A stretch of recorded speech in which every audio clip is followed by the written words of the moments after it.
எல்லோரும் இன்புற்றிருப்பதை தவிர வேறொன்றுமறியேன் பராபரமே. அனைவருக்கும் ஆனந்தமான வணக்கம். நம்ம வணக்கம் சொல்லும் பொழுதே ஒரு ஆனந்தம் இருக்கணும் இல்லையா? பிளே தமிழ் நேயர்கள் பல நல்ல விஷயங்களை பிளே தமிழ் வாயிலாக கேட்டு தெரிஞ்சு நடந்து கொண்டு வருகிறீர்கள். இந்த பிளே தமிழ் வாயிலாக உங்களை சந்திப்பதிலே எனக்கு பெரும் மகிழ்ச்சி. இன்றைக்கி நம்ம ரொம்ப முக்கியமான ஒரு விஷயத்தை பற்றி பேச போகிறோம். கிரகநிலை மாற்றங்கள்.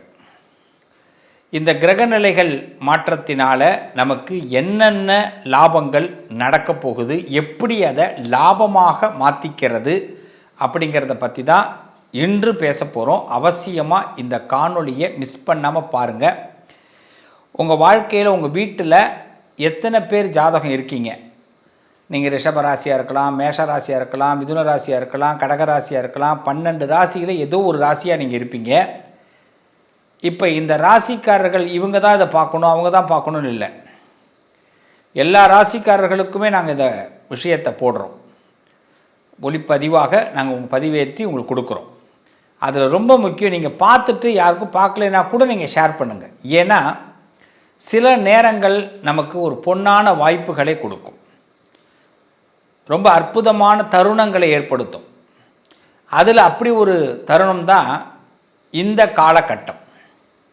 இந்த காலகட்டம் நம்ம வாழ்க்கையில் எதிர்பாராத திருப்பங்களை எளிதாக கொடுக்கக்கூடிய நேரம். ரொம்ப கனவு கண்டு இருப்போம் இல்லையா? நிறைய விஷயங்களை ரொம்ப கனவாக வச்சுருந்தாங்க, நடக்கவே இல்லை. ரொம்ப எதிர்பார்த்துருந்தேன், கை கொடுக்கவே இல்லை. இப்படி பல புலம்பல்கள் கூட நம்ம மனசில் இருக்கும். அதுக்கெல்லாம் இப்போ ஒரு தீர்வு, முத்தாய்ப்பாக ஒரு தீர்வு ஏற்படக்கூடிய நேரம். தீர்வுனா என்னென்னா, நாம் நினைக்கிறது நடக்கும், அதான் தீர்வு. அப்படி இந்த தீர்வுக்குள்ள சில சூட்சமங்கள் காத்திருக்கு. இதை செஞ்சால் நமக்கு எளிமையாக தீர்வு கிடைக்க போகுது அப்படிங்கிறத பற்றி அழகாக உங்களுக்கு பரிகாரத்தோடு சொல்ல போகிறேன். கிரக பயிற்சிகள் சுக்கிரன், ராகு, சனி, சூரியன், புதன், செவ்வாய், குரு, கேது, எல்லா கிரகங்களும் நம்மளை எந்த அளவுக்கு இப்போ பாசிட்டிவாக, எந்த அளவுக்கு நம்மளுடைய நடப்புகளை கொடுக்க போகுதுங்கிறத தெளிவுபடுத்துவதற்கான பதிவு. அதில் முக்கியமாக ஒரு 4 கிரகங்கள் நம்மளை மிரள வைக்க போகுது. பார்த்தீங்களா? ஆண்டவனுடைய உத்தரவு. அந்த 4 கிரகங்கள், அதுக்கு நாம் என்ன சிரேயஸ் பண்ணணும், என்ன பரிகாரம் பண்ணிக்கணும் அப்படிங்கிறத பற்றியும் உங்களுக்கு தகவலாக கொடுக்குற அரிய சந்தர்ப்பம். வாங்க ஒவ்வொரு ராசிக்கு போவோம். வாய்ப்புகளை தவறாமல் காத்து, அதாவது ஒரு கொக்கு இருக்குன்னு சொல்லுவாங்க, ஒரு விஷயத்துக்காக, ஒரு மீனுக்காக காத்திருந்தது கொக்கு அப்படின்னு. அதனால் தன்னுடைய இறைக்காக காத்து கொண்டிருப்பவர்கள் தான் மேஷராசிக்காரர்கள். சந்தர்ப்பம்தான் இவர்களுடைய இறை. இறை அப்படிங்கிறது சாப்பிட்றது அப்படின்னு ஒரு வார்த்தை உண்டு, உணவு அப்படின்னு ஒரு வார்த்தை உண்டு. இறை அது நம்ம உடம்புக்கு, நம்ம உள்ளத்திற்கு தேவைப்படும் போது, உடம்புக்கு தேவைப்படும் போது சாப்பாடாக உள்ளே போகுது, உள்ளத்துக்கு தேவைப்படும் போது பக்தியாக உள்ளே போகுது. இப்போது இந்த மேஷராசிக்காரர்கள் எதற்காக காத்து கொண்டிருக்கிறீர்களோ, எதற்காக எதிர்பார்க்கிறீர்களோ, அந்த எதிர்பார்ப்புகள் உங்களுக்கு ஏற்றாற்போல் நல்ல முன்னேற்றங்களை கொடுக்கக்கூடிய ஒரு அற்புதமான வாய்ப்பை 4 கிரகங்கள் கொடுக்கிறது.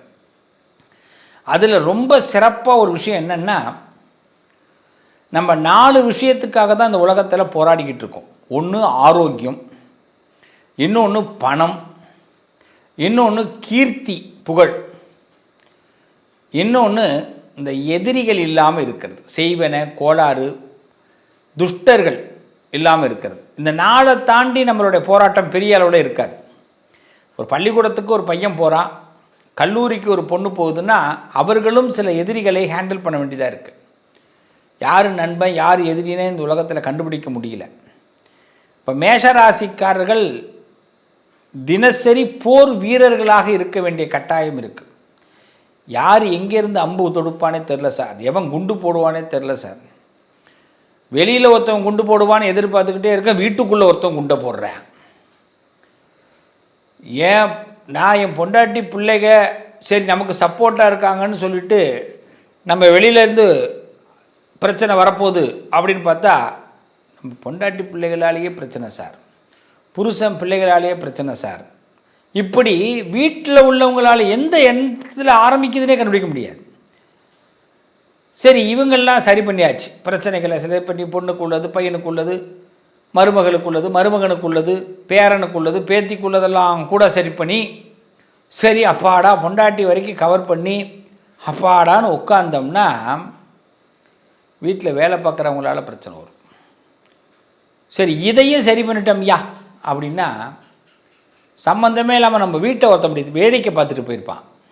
பா எப்படி இருந்தவன் இன்றைக்கி என்னம்மா வீடு கட்டியிருக்கிறாங்க, என்னம்மா வாழ்ந்துக்கிட்டு இருக்காங்க. அப்படியே தெருவோரமாக போய் ஒரு டீ கடையில் அவரை பற்றி அப்படியே ஒரு 2 அடுக்கு அதிகமாக பேசியிருப்பான். அவர் அப்படியே அந்த டீ கடையில் ஒரு 4 பேர் 5Gங்கிறத விட இப்போலாம் 6G 7G ஆகுது இப்போ வாயில் இருக்கிற வார்த்தைகள். திருப்பி நம்ம வீட்டுக்கிட்டே அந்த பேச்சு வரும், சண்டையாக வரும். எப்படா நீங்கள் கீழே உழுவீங்க, எப்படா அடிப்படுன்னு பார்த்துட்ருப்பான். இது பேர் தான் கண் திருஷ்டின்னு பேர்.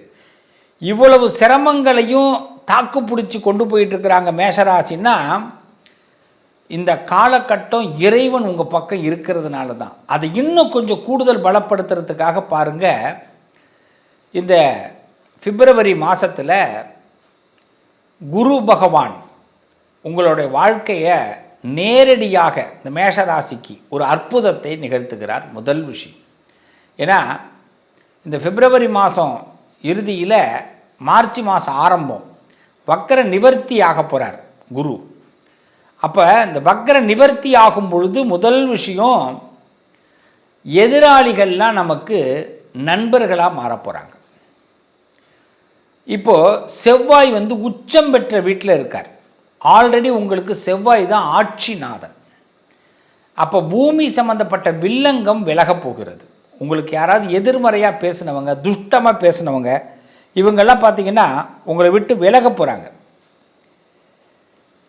நடுநிலைமையோடு நாம் சில விஷயத்தை சந்திக்க வேண்டிய கட்டாயம் ஏற்படும். பூமி லாபங்கள் ஏற்படும். வீடு சம்பந்தப்பட்ட வில்லங்கம்லாம் விலகும். செவ்வாய் உச்சம் பெற்றிருக்கார் அப்படின்னா நீங்கள் தைரியமாக ஒரு விஷயத்தை ஃபேஸ் பண்ண முடியும். அதை விட மருத்துவ பிரச்சனைகள் ஒரு முடிவுக்கு வரப்போகுது மேஷராசிக்கு. மெடிசன் சம்பந்தமான ப்ராப்ளங்கள், இந்த மெடிசன் படிக்கக்கூடியவர்களுக்கு வெற்றி. உடம்புல ஏதாவது ஒரு வியாதி சார், எனக்கு தொடர்ந்து மாத்திரை எடுத்துக்கிட்டு இருக்கேன் அப்படின்னா நீங்கள் அந்த மாத்திரையோட அளவை குறைக்கிறதுக்கான வாய்ப்புகள் இப்போ ஏற்படும்.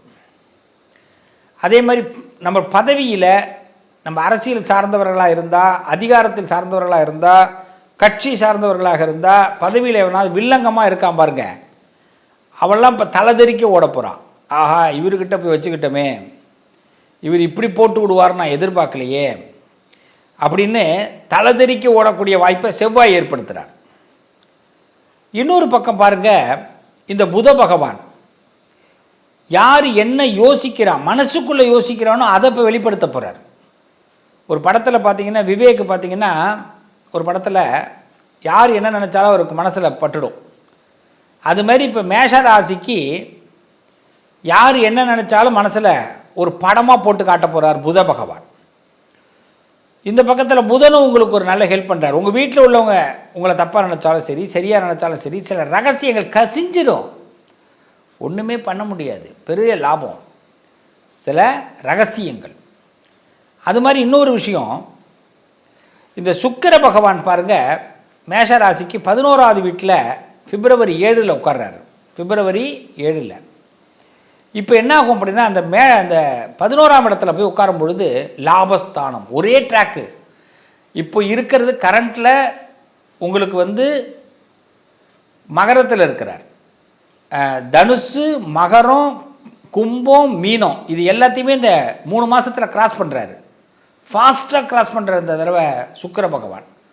ஸோ இப்போ உங்கள் ராசிக்கு 11க்கு வரும்பொழுது இப்போ 10ஆம் இடத்துல சில செலவுகளை தேவையில்லாமல் பண்ணியிருக்க வேண்டிய கட்டாயம் இருக்குது, பண்ண வேண்டிய கட்டாயமாக இருக்குது. 11ல் உட்காரும்போது ஆட்டோமேட்டிக்காக உங்களுக்கு லாபம் பெருக போகிறது. பண வருமானங்கள், எதிர்பார்த்த லாபங்கள், திடீர் லக்கு, ரொம்ப நாளுக்கு முன்னாடி போட்ட கணக்கு சைலண்ட்டாக உங்களுக்கு சக்ஸஸ் ஆக போகுது. வீட்டில் உள்ளவங்களுக்கு கூட தெரியாமல் பார்த்துக்குங்க. ஆமாம், ரகசியம். விரயத்தில் இருக்கிற சனி பகவான் பர்மனெண்ட்டாக பார்த்தீங்கன்னா மார்ச் 6ஆம் தேதியிலேருந்து பர்மனெண்ட்டாக 2.5 வருஷத்துக்கு உட்காரும் போது பதவி ஏற்கும் பொழுது இன்னும் ஒரு பெரிய அற்புதத்தை ஏற்படுத்துகிறாரு. அப்போ உங்கள் வீட்டில் யாரெல்லாம் உங்களுக்கு இந்த காரியம் உங்கள் வீட்டில் நடந்துருமா, ஐயா உன் கௌரவம் காப்பாற்றப்பட்டுருமா பாரு, ஒரு நாள் உன் கௌரவம் இல்லாமல் நிற்ப பாரு, அப்போல்லாம் எவன் வேணாலும் சொல்லியிருக்கலாம். அந்த கௌரவத்தை ஆண்டவன் மீட்டு கொடுக்க போகிறான். ஸோ இப்படி கிரகங்கள் திக்குமுக்காட வைக்க போதுங்க உங்களை. இந்த நேரத்தில் நம்ம என்ன பரிகாரம் பண்ணால் இந்த 4 கிரகத்தோடைய தன்மைகளை கொண்டு வர முடியும்? குரு, செவ்வாய், சுக்கிரன், புதன், போதாத குறைக்கு சனி பதவியேற்பு, இது எல்லாம் இந்த காலகட்டத்தில் நடக்க போகுது இல்லையா? இதுக்கு நம்ம என்ன பண்ணணும் அப்படின்னா, முத்தாய்ப்பாக ஒரே ஒரு விஷயந்தான். அபிராமி அந்தாதின்னு சொல்லுவாங்க. இந்த மேஷராசிக்காரர்கள் அபிராமி அந்தாதியில் 9வது பாடல், அழகாக சொல்லித்தரேன், 9வது பாடல் படிங்க. ரொம்ப சிறப்பான நல்ல விஷயங்கள் கை கொடுக்கும். 9வது பாடல் உங்களுக்கு ஒரு பெரிய மாற்றங்களை ஏற்படுத்தும். அதே மாதிரி பார்த்திங்கன்னா இன்னொரு பரிகாரம், சூட்சம பரிகாரம், பூசணிக்காய் விற்கும். பூசணிக்காவை வாங்கிட்டு பௌர்ணமி, அமாவாசை இந்த நாளில் அதில் ஒரு ஓட்டை போட்டு கொஞ்சோண்டு குங்குமத்தை வச்சு உங்கள் வீட்டை ஒரு சூடை வச்சு அந்த பூசணிக்காயில் உங்கள் வீட்டை ஒரு 3 டைம்ஸ் சுற்றி போட்டு வாசலில் போட்டு உடைங்க. அப்போ எதிரிகள் தொந்தரவுகள் விலகும். அபிராமி அந்தாதி படிக்கிறதுனால பௌர்ணமி வெளிச்சத்தை அம்பாள் கொடுப்பா. இஷ்ட தெய்வ குலதெய்வ வழிபாடு இந்த நேரத்தில் பண்ணுங்க. சிவபெருமான் தானாக தோன்றிய சுயம்பு லிங்கமாக எங்கே இருக்காரோ அங்கே போய் சிவனை போய் தரிசனம் பண்ணிட்டு வாங்க. நிறைய கோவில் இருக்குது. சுயம்பு லிங்கமாக உருவாகிருக்கிறது எங்கன்னு பாருங்கள், செக் பண்ணுங்கள். அங்கே போய் நீங்கள் சுவாமி சிவபெருமானை வழிபாடு பண்ணிங்கன்னா இந்த நாட்கள் உங்கள் வாழ்க்கையில் பெரிய ராஜதந்திரத்தை ஏற்படுத்தும், அற்புதங்களை ஏற்படுத்தும், மிகப்பெரிய வருமானங்கள் உயர்வுகளை கொடுக்கும். நல்லா இருக்க போகிறீங்க.